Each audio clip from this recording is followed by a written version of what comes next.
It's July 2nd, 1816. The French frigate Medusa is on voyage from France to the colony of Senegal. On board are sailors, soldiers, and passengers, including Charlotte Picard, who is traveling with her father, infantry captain Charles Picard. She has been keeping a detailed journal of her voyage. She writes, "At noon, on the 2nd of July, soundings were taken. Monsieur Maudet, ensign of the watch, was convinced we were upon the edge of the Arguin bank. The captain said to him, as well as to everyone, that there was no cause of alarm. In the meanwhile, the wind blowing with great violence impelled us nearer and nearer to the danger which menaced us. A species of stupor overpowered all our spirits, and every one preserved a mournful silence, as if they were persuaded we would soon touch the bank. The color of the water entirely changed, a circumstance even remarked by the ladies. About 3 in the afternoon, a universal cry was heard upon deck.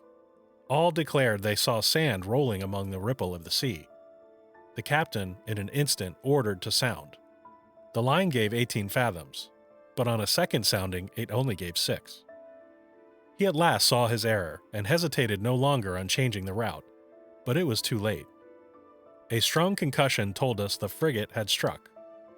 Terror and consternation were instantly depicted on every face. The crew stood motionless, the passengers in utter despair. In the midst of this general panic, cries of vengeance were heard against the principal author of our misfortunes, wishing to throw him overboard.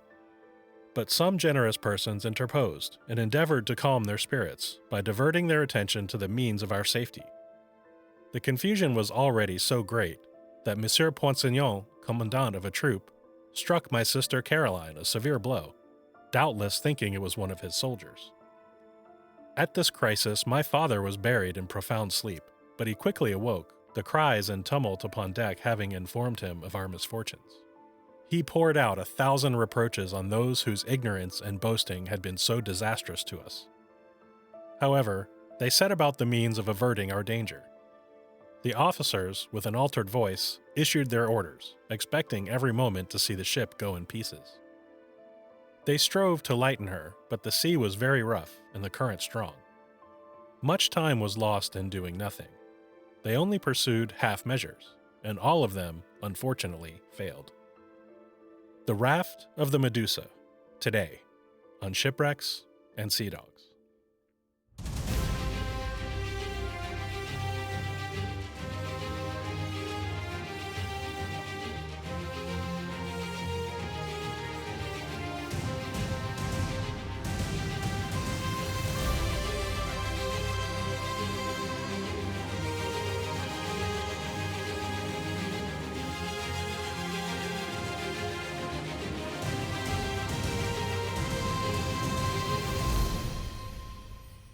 Hello and welcome to Shipwrecks and Sea Dogs, tales of mishaps, misfortune, and misadventure. I'm your host, Rich Napolitano. Thank you so much for listening. Maritime history is filled with tragic stories of human suffering, and I've discussed many of those stories on this podcast already. The wreck of the Medusa is one of the most disturbing among them and contains descriptions of great violence, murder, and cannibalism. Much of this content will appear in Part 2. While I will not be overly graphic in the details, listener discretion is advised. Much of the information gathered for this episode comes from a contemporary account by survivors of the wreck of the Medusa.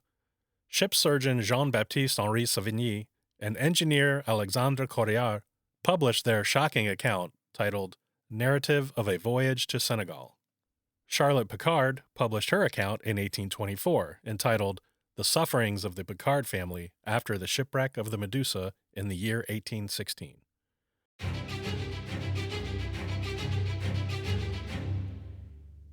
In order to understand the mission of the Medusa and the internal conflicts going on among its occupants, we'll start with a bit of historical background.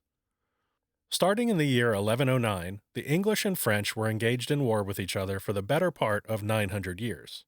On and off, and for a variety of reasons, the two empires fought each other on land and at sea. As a result, the respective armies and navies grew stronger and more formidable as they clashed, along with Spain, to become the dominant force in Europe and the world. The Age of Discovery opened up the Americas, Africa, and Asia to colonial ambitions, and European spheres of influence quickly expanded. By 1626, French interests in Western Africa began in Senegal. By 1659, the primary settlement of Saint Louis was established at the mouth of the Senegal River. French desire to control this area was due to two primary economic factors. First was acacia gum, also known as gum arabic, an extract produced from the sap of acacia trees. The variety of acacia in Western Africa called Acacia Senegal produces a particularly high-quality gum arabic and was highly sought after for use in textile production. France had essentially removed the Dutch from the area and took over the gum arabic trade. In addition, the French wished to profit from the enslavement of humans. In 1677, France acquired the island of Gorée, and it became a key trading port for slaves. The coastal area of modern-day Senegal had traded hands between the Portuguese, English, Dutch, and French as wars and political conflicts continued for over the next 100 years.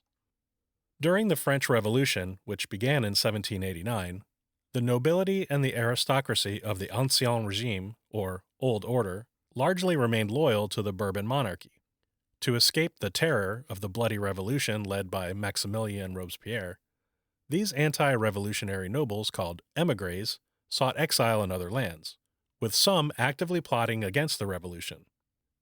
The revolution resulted in the creation of the First French Republic, which gave way to the First French Empire under Napoleon Bonaparte in 1804.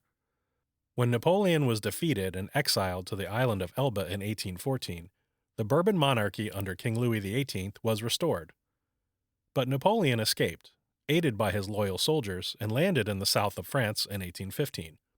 During the now famous 100 Days, Napoleon again took control of France, albeit briefly. European powers sympathetic to the monarchy, called the Seventh Coalition, defeated Napoleon at Waterloo in 1815.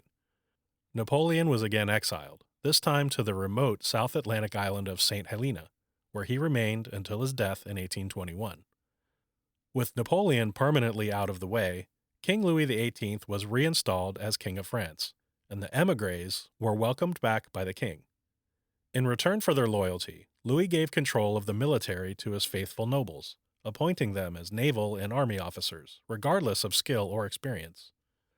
Former revolutionaries and Republican supporters of Napoleon had no love for the Bourbon monarchy or its loyalists. From the fallout of Napoleon's defeat, the Congress of Vienna was convened to determine what the post-Napoleonic world would look like. As part of the Treaty of Paris, it was mandated for Senegal to be returned to France, and King Louis ordered a small convoy of ships to travel from France to the settlement of Saint Louis, to take over, this time peacefully, from Great Britain. To command this convoy, King Louis appointed Viscount Hugues Duas de Chaumareix, a reward for his loyalty following the Bourbon Restoration. Chaumareix was, in fact, a naval officer prior to fleeing France in 1790, having served in the American War of Independence to some acclaim. But Chaumareix had not sailed in 20 years, and he was essentially retired. Many other deserving officers were passed up for command of the convoy, which caused much resentment. The sailors simply did not trust the experience or skills of Chaumareix, and making matters worse, many of the other officers on the expedition were either Republicans who supported Napoleon or anti-monarchist revolutionaries.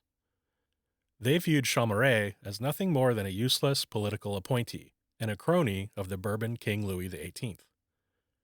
Despite their lack of enthusiasm, they all understood the punishment for disobeying orders was death. The convoy under the command of Chaumareix consisted of cargo vessel La Loire, the brig Argus, the corvette Echo, and Chaumareich's frigate La Medusa, or the Medusa. The Medusa was an impressive frigate of 180 tons, 47 meters in length, and carried 44 guns. However, for this voyage, she was stripped down to just 14 guns to make room for passengers and cargo. The Medusa had previously seen action during the Napoleonic Wars and earned the reputation as a very fast and agile ship, often outrunning its British counterparts. The voyage got underway from the west coast of France at the Ile d'Aix on the 16th of June, 1816. Sailing south in light winds and sometimes no wind at all, progress was slow. As the convoy passed Cape Finisterre in northwest Spain, the smaller and slower Loire and Argus were forced to break off, being unable to keep up. The Echo remained in sight of the Medusa, but just barely. The convoy's first destination was the archipelago of Madeira, where they planned to rest and resupply. As this was largely a diplomatic mission, the passenger list included many dignitaries, including the new governor of Senegal, Colonel Julien Désiré Schmaltz, and his wife. The Medusa carried 400 people, including 160 sailors and naval officers, a battalion of soldiers and army officers to be stationed in Saint Louis, mercenaries from Italy, Spain, the Americas, and elsewhere, tradesmen, officers' servants, a contingent of engineers and scientists from the Philanthropic Society, and a smattering of passengers. During this portion of the journey, the first of many unfortunate events took place, when a 15-year-old sailor fell through the gun port of the ship. He was almost saved when a boatswain's mate grabbed him by the jacket, but he could not hold on, and the boy fell into the sea. Cries of "man overboard" rang out, but many of the crew were distracted, watching a playful school of porpoises. The young sailor managed to grab hold of a dangling rope from the ship, and he held on for dear life. But being dragged behind the Medusa at great speed, was unable to hang on to the rope, and the Medusa sped away from him. In a desperate attempt, several of the crew tied ropes around themselves and went into the ocean to retrieve the boy, but could not reach him. Finally, a life buoy was thrown into the sea in hopes the boy could swim to it. It was only then that Captain Chameret ordered the ship to heave to and sails to be trimmed. A small skiff with 3 sailors was sent after the boy, but after a lengthy search in heavy seas, they were forced to return to the Medusa. The Medusa fired a signal cannon, signaling man overboard to the Echo, hoping its crew could save the boy. After searching for some length, the ships had no choice but to continue on, leaving the boy to his fate. In their account, Henri Sévigny and Alexandre Corriard criticized the slow response by Chameret, writing, "The maneuver was long, and we should have come to the wind as soon as they cried man overboard." The Medusa once again sped away from the Echo, and Captain Chameret expected to see Madeira on the morning of the 26th of June. But morning came and went, as did the afternoon. Finally, later that day, Madeira was spotted around sunset. At some point early in the voyage, Chameret made acquaintance with a passenger and member of the Philanthropic Society, Antoine Richefort. This man was a self-proclaimed expert navigator, but more importantly to Chameret, he was a monarchist. Richefort was in fact a charlatan, a boastful con man seeking power, prestige, and favor among the monarchists. Chameret placed his complete trust in Richefort, making him the ship's pilot, and ordered all aboard to obey his orders. Navigation errors caused the Medusa to be a whole degree off course, meaning it was 60 nautical miles from its intended position. Chameret dismissed the error, claiming the currents from the Strait of Gibraltar pushed the ship off course. That night, the Medusa tacked back and forth, approaching the island and then veering away, and by morning the ship was sailing south past the town of Porto do Sol on Madeira's south coast toward Funchal. The junior officers pleaded with Chameret to put more distance between them and the shore, fearing running aground in utter disaster. Chameret and Richefort wasted much time, taking the ship too close to shore and then maneuvering back out again. For what purpose, nobody knew.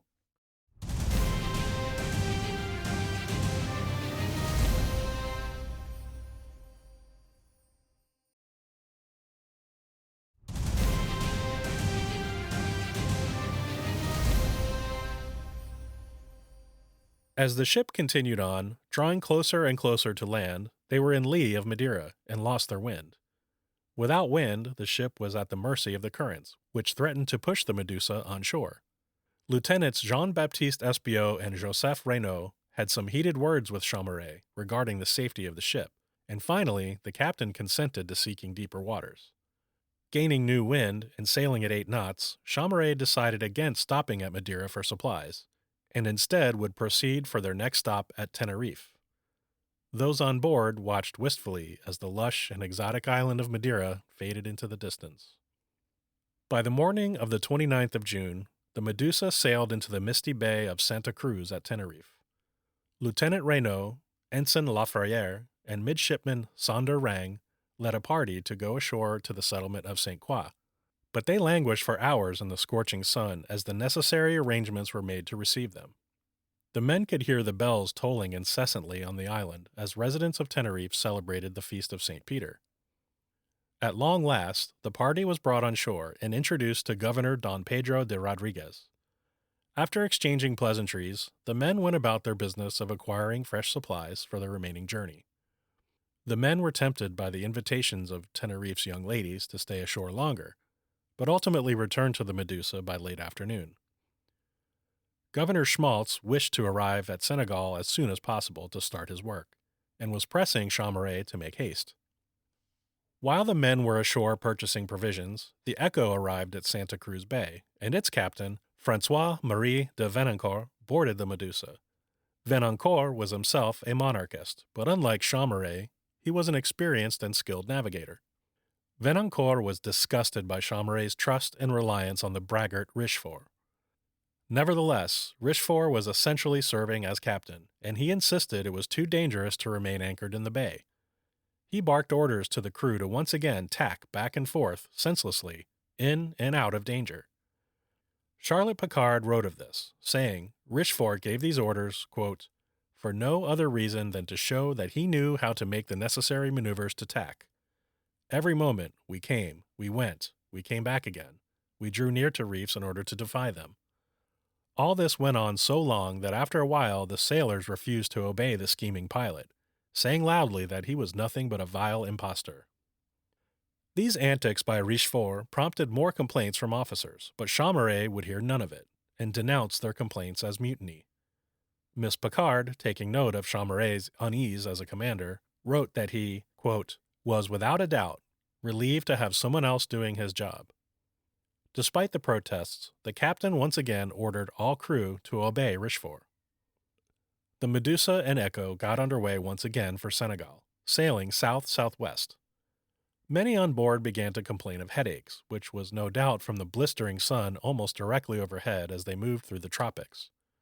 Crossing the Tropic of Cancer brought a bit of much-needed levity, as the crew performed a light-hearted and customary ritual, prompting Chaumaret to permit a day of festivities for the following day. As was the custom, anyone crossing the tropic for the first time must pay a toll to the Lord of the Tropic.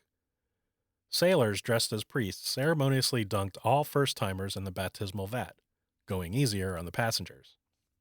Just as the ritual was ending, buckets of water from high up in the mast rained down on everyone, causing a jovial uproar. Even during the frolicking ritual, Richefort self-importantly marched back and forth on the deck. He had the Medusa following the coast of Western Africa, with Chaumaret's approval, as this was the most direct route to Senegal. Sailing from France to Senegal was, and still is, extremely treacherous. More experienced navigators did not follow this course, instead choosing a more westerly course, away from the many dangerous reefs and shoals. Before departing France, Chaumaret was given advice from the French Naval Ministry to seek out more experienced navigators and learn from them. But Chaumaret would not stoop to fraternizing with republicans and revolutionaries, and haughtily refused any advice from them. The ministry provided Chaumaret with maps and charts, such as they were, and a book from the French Cartography Office warning, it would be extremely dangerous to trust the available maps. The situation called for an experienced navigator, which Chaumaret was not, and Richefort only imagined himself. Richefort had already put the Medusa in danger of running aground on 2 occasions, and now he was taking the Medusa on a dangerous course down the African coast. He constantly boasted of his knowledge of this coast, and, according to him, if not for his skill, the ship would have wrecked several times already. Savigny and Correard described the Medusa as being less than half a cannon shot from land. In fact, the Medusa was already sailing in waters known, at least to experienced sailors, to contain many shallow hidden rocks. 30 known shipwrecks had occurred in these waters in the prior 25 years, with many of the poor souls on board being taken as slaves by the Moors, who occupied those lands. Officer of the watch, Ensign Maudet, knew of the danger ahead and suddenly changed the Medusa's course without consulting the captain. Some colorful words were exchanged between the captain and Maudet, but the ensign saved the Medusa from certain ruin. Chaumaret and Richefort's incompetence was on display for all to see.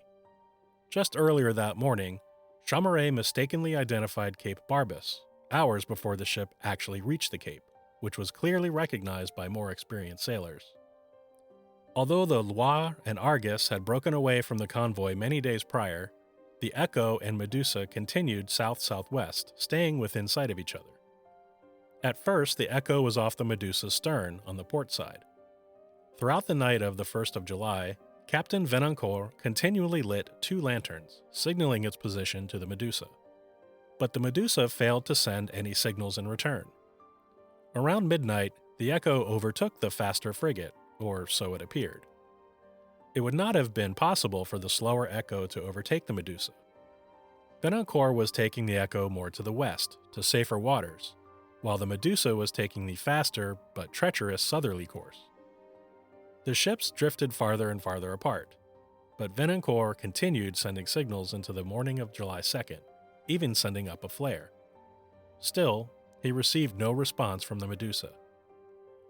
Henri Savigny happened to be on the deck of the Medusa throughout the night as the Echo slowly pulled away.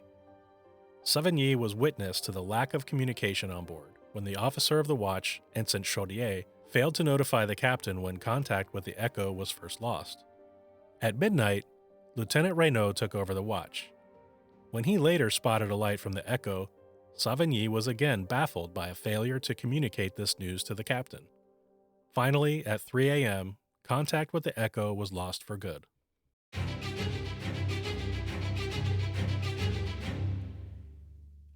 Of particular concern to the sailors was the Arguin Bank.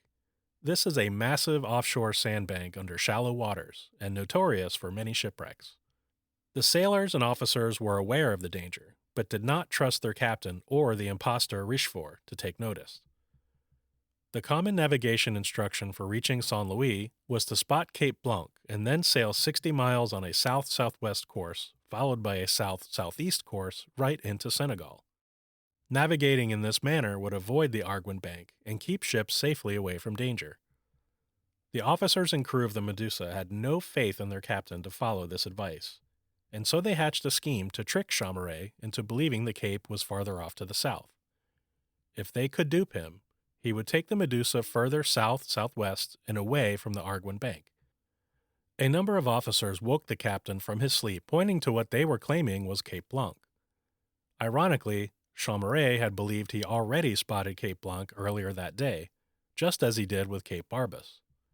Despite this, the men easily convinced the captain to believe a large white cloud in the distance was Cape Blanc. Any sailor worth his salt could tell the difference between a cloud and a landmass, but Chaumaret fell for their ruse.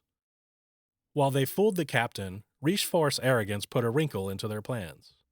He refused to follow the conventional route of 60 miles to the south-southwest, and instead turned to the east after just 30 miles. By this time of the voyage, Chaumaret had completely lost command of his vessel.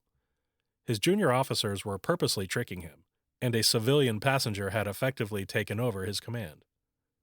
When an officer dared to challenge Richefort, Chaumaret had him arrested. Ensigns Laperere and Maudet echoed this concern to Richefort about the Arguin Bank, but Richefort quickly dismissed them, replying, "Never mind, we are in 80 fathoms." Infantry Captain Charles Picard had spent 2 years in Senegal previously, and he had traveled this route before. When he too voiced his concerns to Richefort, he was told firmly, "We know our job. Get on with yours and rest calm." At this time, the Medusa was safely in deeper water. That evening, a sounding revealed 120 fathoms, or about 220 meters, and Picard tried to rest and get some sleep.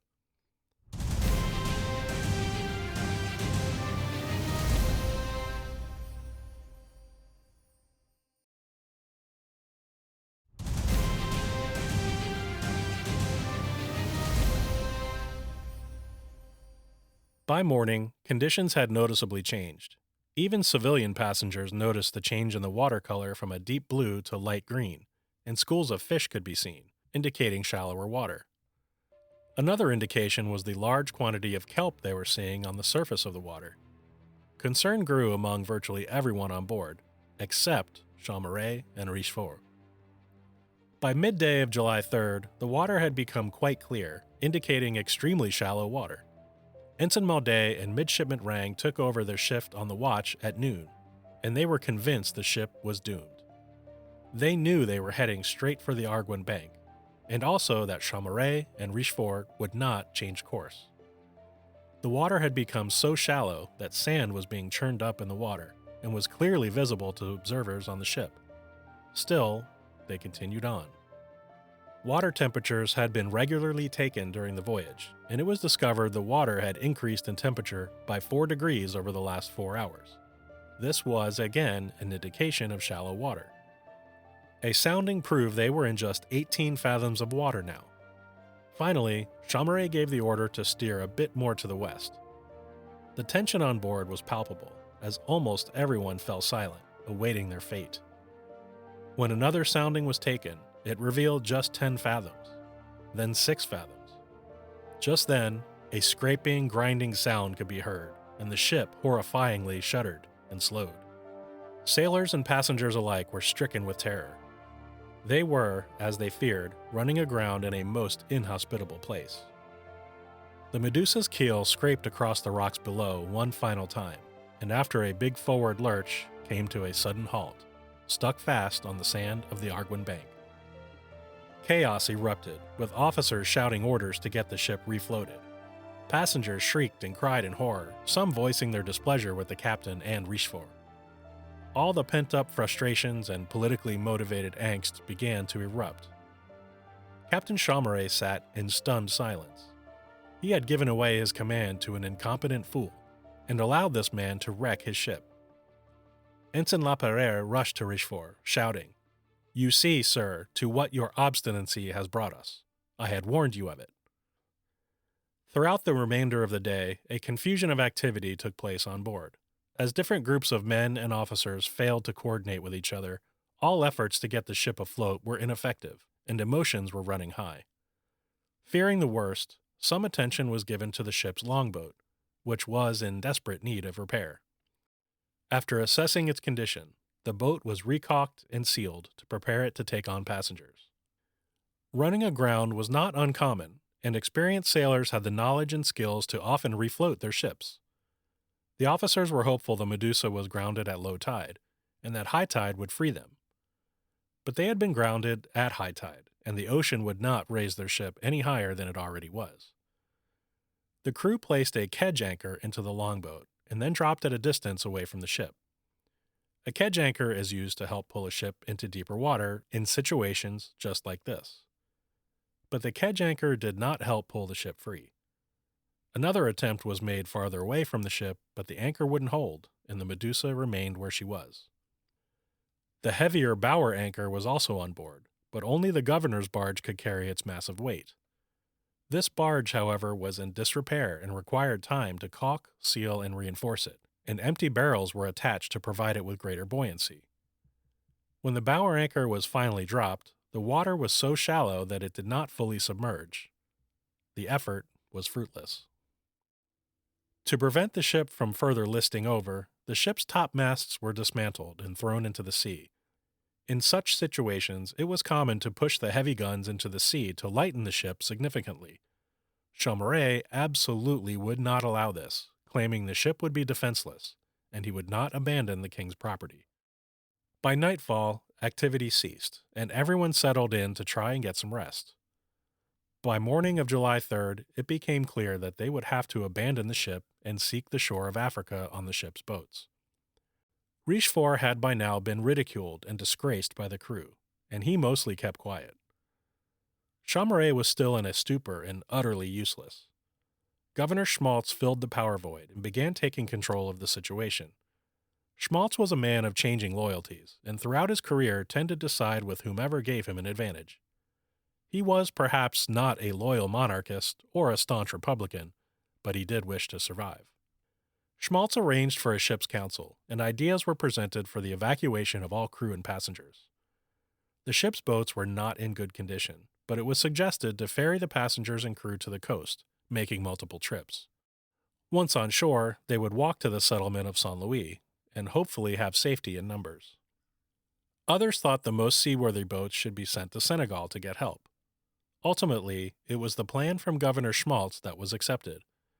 This plan was to put as many people into the boats as possible, and to build a large raft out of planks and other bits of the Medusa. Chaumaret supported the idea, and construction of the raft began immediately. During the night of July 3rd and into the morning of July 4th, a group of angry and no doubt frightened soldiers and sailors broke into the wine and liquor on board. A drunken spree ensued, as the men broke into trunks, put on fine clothes of the gentlemen on board, and even ransacked the captain's own supply of wine.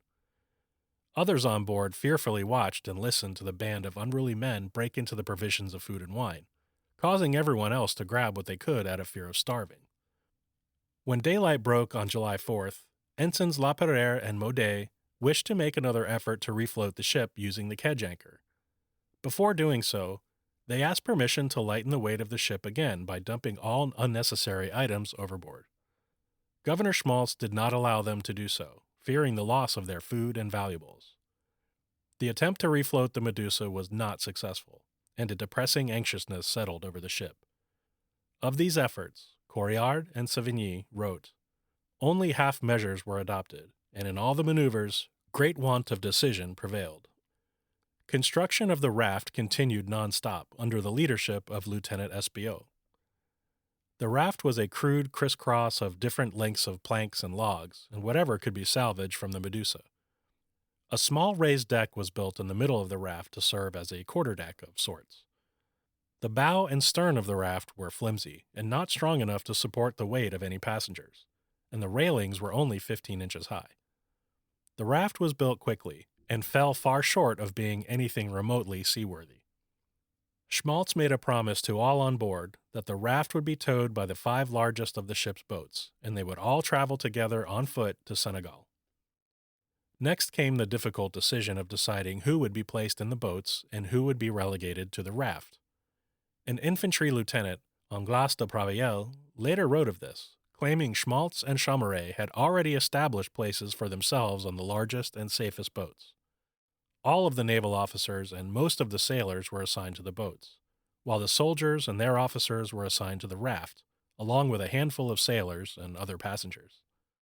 Charles Picard was furious when he discovered that he and his family, who were traveling with him, were to board the raft with the drunken soldiers who were already pillaging everything they could get their hands on.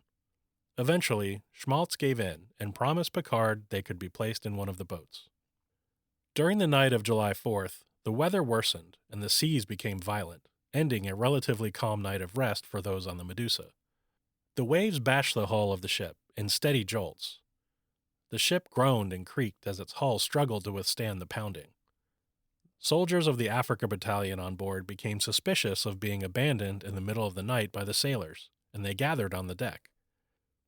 They stood guard and threatened to shoot anyone who tried to escape on one of the boats. Governor Schmaltz had to intervene and finally calm the soldiers. He repeated to all again that nobody on board was going to be left behind on the Medusa. They would travel together, roughly 400 in all the way to Senegal. Later that evening, the raft broke loose from the ship. Sailors wearing as many as 5 life jackets jumped into the sea to haul the raft back and secure it to the Medusa. By 3:00 a.m. on the 5th of July, the Medusa began to break apart and was taking on water. In an almost comical frenzy, soldiers and sailors wearing the fine clothes of officers and even ladies began hoarding anything of value they could find: candlesticks, plates, and other items that would serve no use during their struggle to survive. By 5 a.m., the Medusa had reached a critical point and was deteriorating quickly.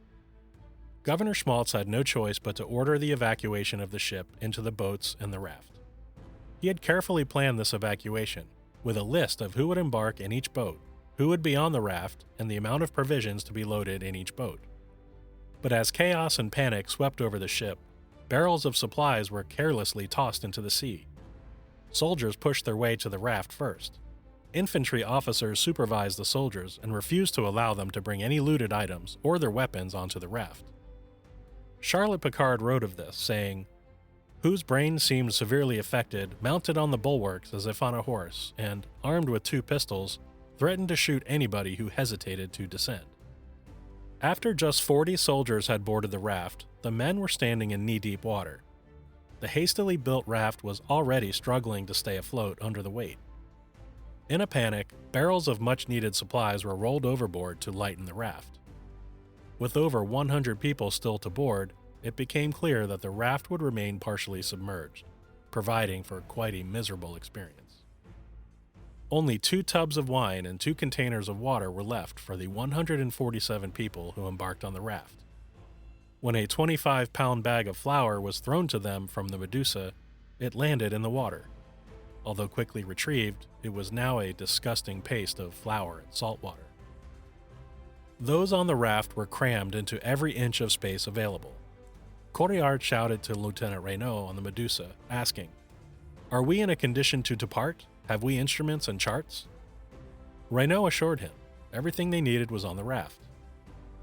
"What naval officer was to come and command us?" asked Correard. "It is I. In a moment I shall be with you," replied Reynaud. Immediately following this short conversation, Reynaud scurried off and boarded the governor's barge. Describing this treachery, Correard and Sévigny wrote, "How is it possible that a French sea officer should be guilty of such bad faith to his unhappy countrymen, who placed all their confidence in him?"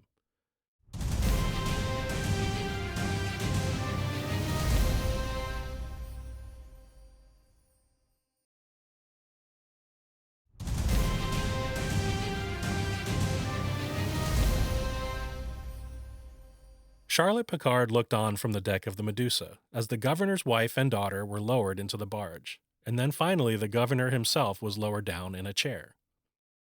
Others of Schmaltz's close circle were placed on the more comfortable barge, which also carried a hefty share of the supplies.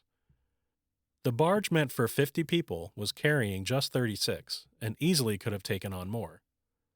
When a group of sailors who had fallen into the ocean attempted to put themselves on the barge, the governor's armed guard fought them off with his sword.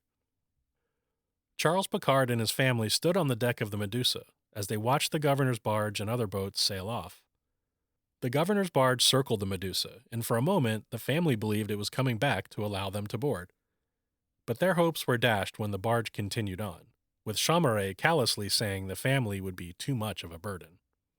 Fearing for his family's safety, Picard shouted for Ensign Laperriere, who had previously promised to take the family on the scout ship which he would command. But Laperriere sailed away, with no intention of returning.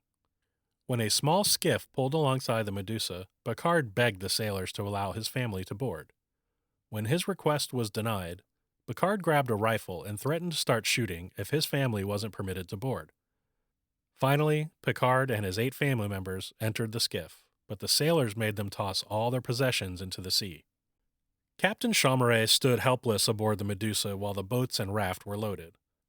Just before the last of the boats pulled away, Chaumeret boarded a barge, abandoning his ship while 64 remained on board the Medusa. As Chaumeret departed, one of the men exclaimed, "Since you are leaving us, at least give us the pleasure, if you reach France, of giving our families the news." The captain's barge pulled away, and Midshipman Rang called back to the Medusa, promising to return for them. Among those abandoned on the Medusa was Anglas de Praviel, who became frantic and despondent, threatening to end his own life.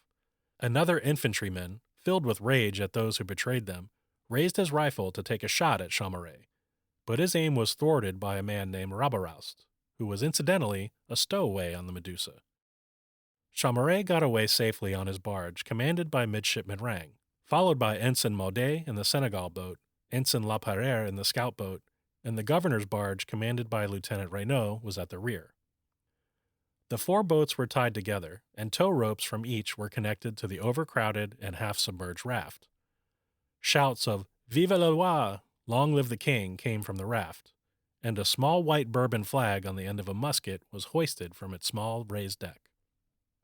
The ship's longboat was commanded by Lieutenant Espiau, and was in too delicate of a condition to help tow the raft. Before boarding his barge, Chaumeret ordered Espiau to return to the frigate and take the 20 or so men left on board. To the surprise of Espiau, he saw over 60 frantic men still on board the frigate, and took all but 17 of them into the longboat. The men who remained on the Medusa were either too frightened to leave the relative safety of the frigate, or were too drunk and disorderly to do so. Espiau swore that a boat would be sent for them as soon as they reached Senegal. The rickety longboat was now overcrowded and lying very low in the water. Any slight tipping of the boat caused water to pour over its sides. Espiaux's plan was to pull alongside the other boats which were not overburdened, and offload some of the passengers. But this proved to be more difficult than he expected. As he approached the governor's barge, he was quickly rebuked.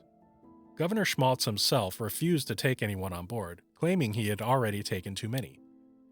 Ensign Laperere also refused to allow anyone additional on board. Espiau was callously told that it was his own burden to take care for these people whom he rescued. Espiau then guided his vessel to the other boats, pleading to offload some of his passengers, but was roundly refused. Making matters worse, those on the boats were fearful of being sunk by the unstable longboat. Espiau approached the Senegal boat, coming dangerously close to colliding with it. Ensign Maudet broke the tow rope and detached his boat from the captain's barge in order to maneuver out of the way. Maudet immediately asked Captain Chaumaret to take the tow rope and tie it up again, which he agreed to do. But Maudet's actions caused a domino effect of panic, believing Maudet was cutting himself free to head for the shore.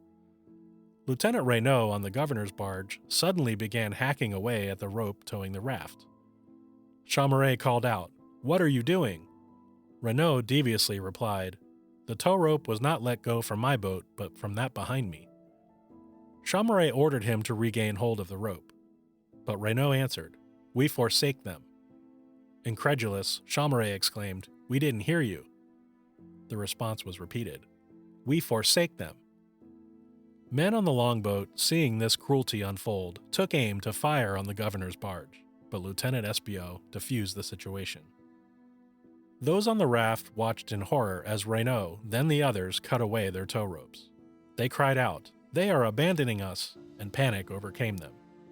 More chants of "Long live the King, long live France" erupted from the raft, desperate to be heard and for the boats to return. With the raft cut loose and the other boats unencumbered, Ensign Laperere began sailing the governor's barge east toward shore, and the other boats followed suit. Captain Chaumaret cheerfully waved his cap as his barge sailed away from the raft. 147 souls were abandoned and left to die. That is going to do it for Part 1 of The Raft of the Medusa. Please make sure to listen to Part 2, as we discover the fate of those on the raft, in the ship's boats, and those abandoned on the Medusa. You won't want to miss it. Shipwrecks and Sea Dogs is written, edited, and produced by me, Rich Napolitano. You can follow the show on social media and YouTube at ShipwrecksPod. You can find show notes, images, and transcripts at shipwrecksandseadogs.com. Shipwrecks and Sea Dogs merchandise is also available, so go ahead, buy a shirt for yourself, and help the show at the same time. Want to hear Shipwrecks and Sea Dogs without ads? Subscribe to the Into History podcast channel for ad-free episodes, bonus content, a private community, and more. You'll get access to all the great podcasts of Into History, including History Daily, History That Doesn't Suck, Her Half of History, and many, many more. Subscribe today at intohistory.com/shipwreckspod. Original theme music is by the amazing wizard Sean Siegfried. You can follow him on YouTube at Sean Secret or on the web at seansiegfried.com. Please join me next time, but until then, don't forget to wear your life jackets.